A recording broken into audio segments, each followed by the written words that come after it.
ሰላም ሰላም ሰላም ውድና የተከበራችሁ ቤተሰቦቼ ባላችሁበት ሰላማችሁ ብዝት ትርፍ ይበልልኝ እያልኩኝ እንግዲህ ተወዳጅ የሆነውን የሀረግ ድራማ ይዤላችሁ መጥቻለሁ ማለት ነው። ሀረግ ድራማ እንግዲህ ክፍል 90 ተለቋል ማለት ነው። በ89 እንዳየነው እንግዲህ ቢኒን እንግዲህ የያፌት ያክስቱ ልጅ ቢኒያም ማን ነው አቤል አግቶት እንደነበረ እንግዲህ ማንም አያውቅም ነበረ። ነገር ግን ፂን ደግሞ እያስፈራራት ይገኛል ማለት ነው። ምክንያቱም ስለሚወዳት ከሱና ከሱ እንድትመርጥ በማድረግ እንግዲህ ይሄን ነገር ለማድረግ ተገዷል ማለት ነው። ይህን ደግሞ እንግዲህ እያሰቃየው ይገኛሉ ሁሉም ቤተሰቦቹ። ቢኒ እንደሞተ ነው የሚያውቁት ማለት ነው። ገንዬም እንግዲህ ራሷን ስታ መናገር እስከማትችል ድረስ ደርሳ እንግዲህ ተኝታ ትገኛለች። በዛ መሀልም እንግዲህ ልጅየውም እንዲሁ እየተሰቃየ ይገኛል ማለት ነው።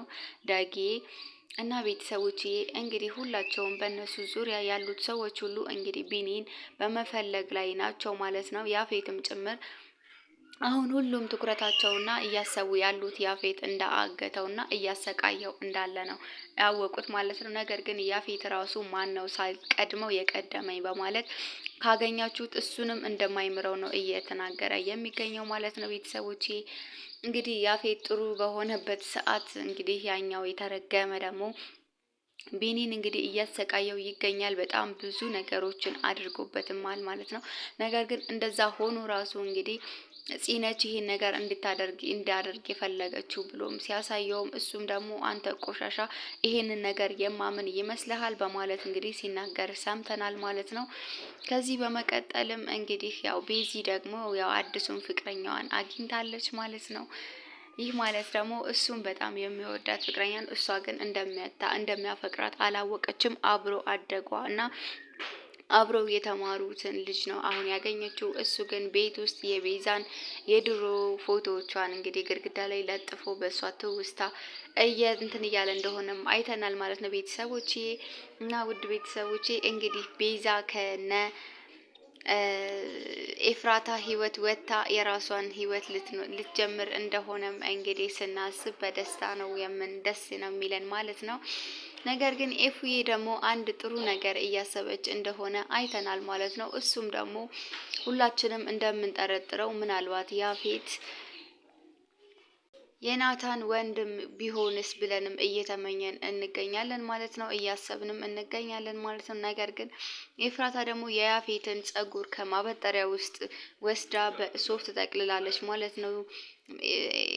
ዲአይዲ ልታስመረምር እንደሆነም ደግሞ እናውቃለን ማለት ነው። ነገር ግን የናታንንም ጸጉርም ደግሞ እንዲሁም ደግሞ ገብታ ወስዳለች ማለት ነው። ሲቀጥል ደግሞ እንግዲህ የናታን ወንድም ያፌት ቢሆን ምንድን ነው የሚፈጠረው የሚለውን እንግዲህ አብረን የምናየው ይሆናል። ነገር ግን አብሯት ሊረዳት የፈለገ ዶክተሩንም ደውላለት እንደዚህ ላደርግ ነው ምክንያት መች ልምጣ ስትለውም ችግር የለውም ነገ ነይ፣ ነገ እንደውም እኔ ቢሮ ነኝ ስለዚህ ታገኛለች በማለት እንግዲህ ቀጠሮ አስይዛለች ማለት ነው። ቤተሰቦቼ እንግዲህ ያፌትና ናታን እንግዲህ አንድ ላይ ከሆኑ ወንድም ከሆኑ ማለት ነው ይሄ ነገር በጣም ደስ የሚል አጋጣሚ ይሄ ሁሉ በቀል እንደሚቀር ነው የምናምነው ማለት ነው። ቤተሰቦቼ ፂም ደግሞ እንግዲህ ያፌት እንዲያፈቅራታል እያልን ነበረ ስናስብ የነበረው እህትነቷን አውቆ ተረድቶም ከሆነ ሊረዳት የሚፈልገው በጣም ደስ የሚል ነገር ነው የሚሆነው ማለት ነው። ቤተሰቦቼ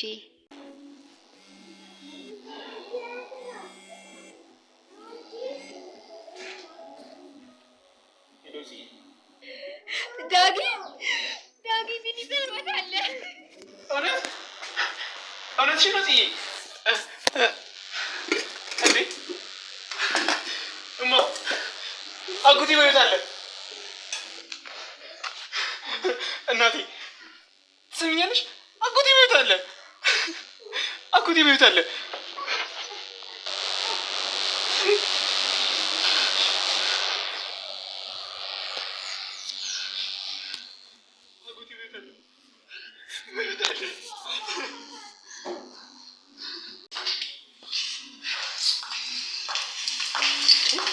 ምነው የኔ ልጅ ምነው ደነገጥሽ እንዴ? በሩን ስትከፍቺው እንዴት እንዳስደነገጥሽ ወንድም ይመስለኛል። እና ምን እየሰራሽ ነው? ምን ክፍል ለመክፈት እየሞከርኩ ነው። በቃ በጣም ስላሳዘንሽኝ ቢያንስ ከፍቼ ውስጡ ምን እንዳለ ለማወቅ ልሞክር ብዬ እኮ ነው። አይ እንደሱ አይሆን። ውስጥ እኮ ካሜራ ሊኖር ይችላል። ካሜራ ባይኖር እንኳን እሱ የነካካው አንዴ ቀድመሽ ዝግልኝ። ቲቪውን አንዴ እንደሱ አይሆን። ሙዚቃውን ዝግልኝ አንዴ። እሺ ግን ማም በጠዋት የት ሄደሽ እየተመለሽ ነው? አስቸኳይ ነገር ነበረ። ሰራተኞችን ስብሰባ ጨርስ። እሺ በቃ ረፍት አድርጊ። እሺ ልግባና እመጣለሁ።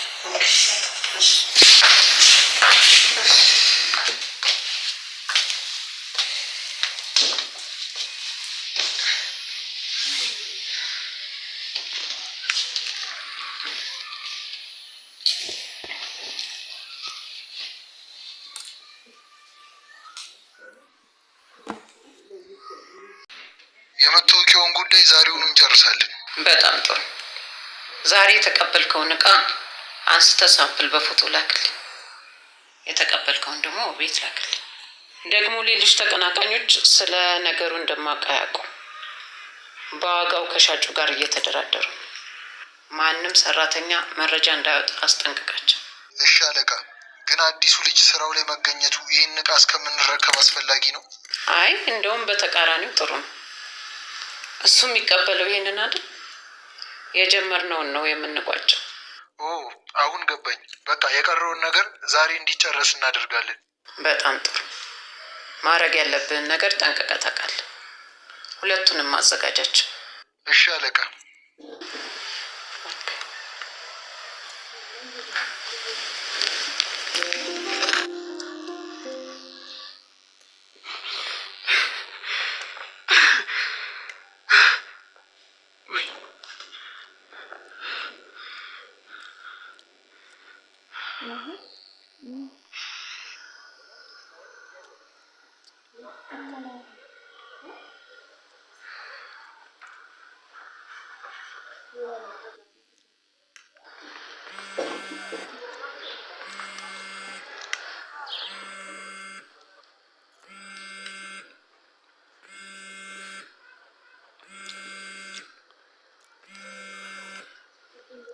ወይ ዳግዬ፣ እኔ ምን እዚህ ግን ማን ነገረሽ?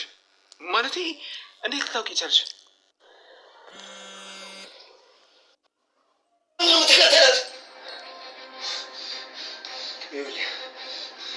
እያስቸገረኝ ነው።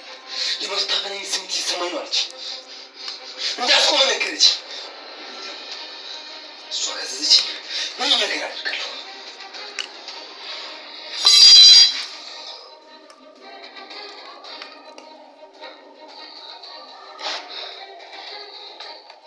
የኔ ልዕልት ለመጨረሻ ጊዜ ሳገኛት ይህን ልብስ ነበር የለበሰችው። መንገድ ላይ አግኝታት እንዳስቸገርካት እያለቀሰች ነበር የነገረችኝ። እኔ ደግሞ አንድም የእንባ ዘለላ ከዓይኗ ሲፈስ ማየት አልፈልግም።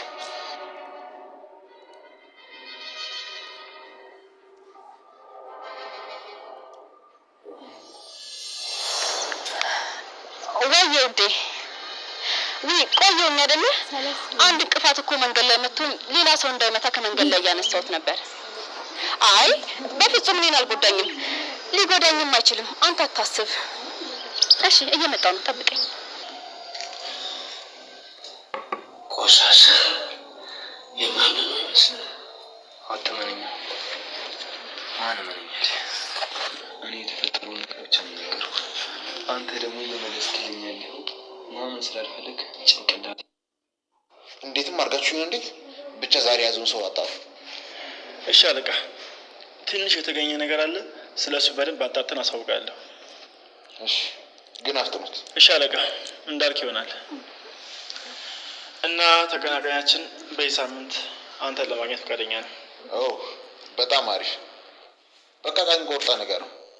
እጁ እንደዚህ የረዘመበትን ነገር ደግሞ እናጣራለን። እሺ አለቃ። ከሰዎቹ ጋር አውርቼ ጨርሻለሁ። ሳስበው ስለ እቃው መረጃ ብዙ ያወቀ ሰው ያለ አይመስለኝም። ስለዚህ ይሄን ጉዳይ በፍጥነት መጨረስ ስላለብኝ ሰዎቹ ስራቸውን በደንብ እንዲሰሩ ነገራቸው። ደግሞ ለሲሳይም ንገረው፣ በአስቸኳይ ይምጣ፣ እፈልገዋለሁ። እሺ አለቃ። ደንዛለች እኮ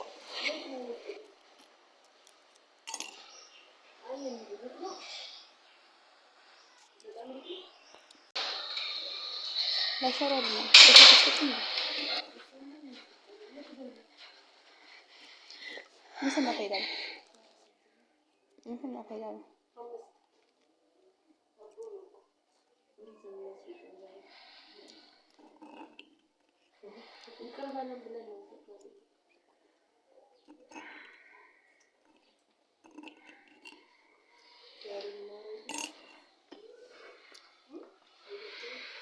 ማን አርቶና ነው ከስላሴ ከዛ ነገ ችግር የለውም። እንዴት አሰማ ኮንት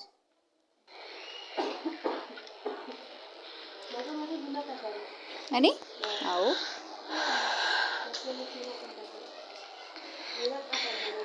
ሄሎ ዶክተር፣ እንዴት ነህ? ደህና ነኝ። ወይዘሮ ኤፍራታ እንዴት ነሽ? ደህና ነኝ። ነገ ለመምጣት ፈልጌ ነበር። ይቻላል። ነገ እኔም ቢሮ እኖራለሁ። ነይ። እሺ ዶክተር። እሺ፣ አመሰግናለሁ።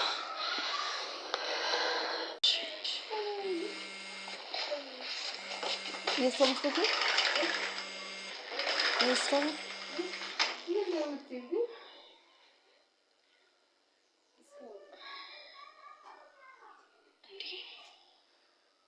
ቆይ ለምንድን ነው የናታን እቃዎች የሌሉት?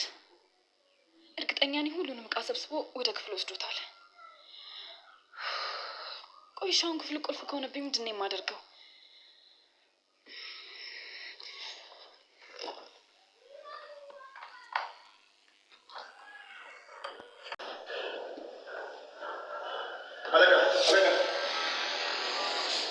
አቤት፣ ምንድን ነው? አለቃ ቢኒያምን አገቱ። የአክስት ልጅ አቤል ነው።